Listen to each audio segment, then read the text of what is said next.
একটু থামুন। আপনার কি প্রায় দুর্বল লাগে? সিঁড়ি দিয়ে উঠতে গেলে কি হাঁপায়ে যান? নিজের হাতে তালুটা একটু দেখুন, সেটা কি ফ্যাকাশে লাগছে? যদি উত্তর হ্যাঁ হয়, তাহলে আপনার মধ্যে বড় ধরনের কোনো রোগ লুকিয়ে থাকলেও থাকতে পারে। আর সেই সমস্যার নাম হলো রক্ত স্বল্পতা বা অ্যানিমিয়া। এটি কোনো সাধারণ দুর্বলতা নয়, এটি হলো একটি সাইলেন্ট কিলার, যা ধীরে ধীরে আপনার শরীরকে শেষ করে দেবে। আজ আমি আপনাদের শেখাবো কিভাবে আপনি মাত্র 5 মিনিটে এই রক্ত স্বল্পতা বা অ্যানিমিয়া রোগটি আইডেন্টিফাই করতে পারবেন। Don't skip this video. আসসালামু আলাইকুম, আমি Khanjahan. Welcome to my YouTube channel and Facebook page. আশা করছি সবাই অনেক ভালো আছেন।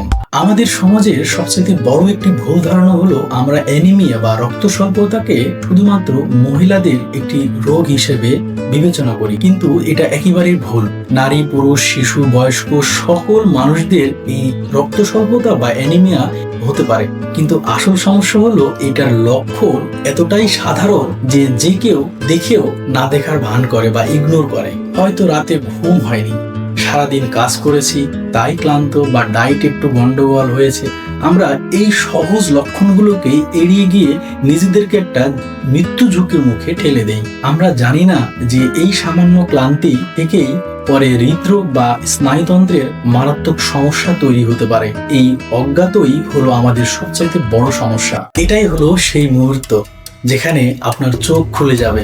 আমি আপনাকে অ্যানিমিয়া বা রক্ত স্বল্পতা শনাক্তকরণের 3টি সিক্রেট টিপস দিয়ে দিব আজকে। 1 নম্বর হলো, অনেকেই মনে করেন কেবল মাংস খেলেই রক্ত বাড়ে। এটা ভুল। কিছু অ্যানিমিয়া আছে যা ভিটামিন B12 ডিফিসিয়েন্সির কারণে হয়, যা সাধারণত নিরামিষদের মধ্যে দেখা যায়। কিন্তু জানেন কি, পাকস্থলীর সমস্যা যেমন এইচ পাইলোরি ইনফেকশনের কারণেও মাংসশাসীদের শরীরেও ভিটামিন B12 শোষণ হয় না। 2 নম্বর হলো, কেবল রক্ত পরীক্ষার মানে সিবিসির উপর নির্ভর করবেন না। আপনার জিহ্বা দেখেও অ্যানিমিয়া বোঝা যায়। যদি আপনার জিহ্বা মসৃণ এবং অতিরিক্ত লালচে হয়, তবে তা ভিটামিন B12 এবং ফলিক অ্যাসিডের অভাবের কারণে হওয়া অ্যানিমিয়ার লক্ষণ হতে পারে। 3 নম্বর হচ্ছে, নখের দিকে নজর দিন। যদি দেখেন নখ চামচের মতো উল্টে যাচ্ছে, তাহলে এটি আয়রন ডেফিসিয়েন্সি অ্যানিমিয়ার নিশ্চিত লক্ষণ হতে পারে। এখন প্রশ্ন হলো যে আপনি কিভাবে এই অ্যানিমিয়াকে বা এই সাইলেন্ট কিলার ডিজিজকে